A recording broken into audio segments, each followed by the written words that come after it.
நீ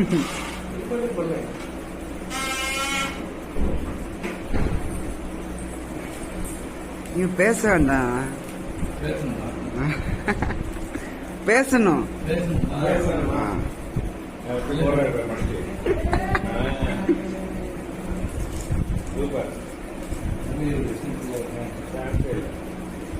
வெத்தலை பாக்கு சுண்ணாம்பு,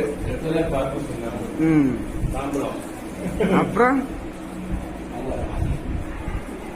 இதை சாப்பிடறதுனால உடம்புக்கே கெடுதல் இல்ல அப்படின்னு சொல்லி டாக்டர்ஸே சொல்றாங்க. ஈவன் பெரிய பெரிய பிரைவேட் டாக்டர்ஸ் கேட்கும் போது சாப்பிட்டதுக்கு அப்புறம் இவர் வந்து வெத்தலை பாக்கு போடுறாங்க, எதுவும் ப்ராப்ளம் வருமா வெத்தலை பாக்குனால? ஒண்ணுமே ப்ராப்ளம் இல்ல, அவர் போட்டுட்டு வர மாதிரியே ரெகுலரா போடுங்க வெத்தலை பாக்கு அப்படின்னு சொல்லி சொல்றாங்க. சரி.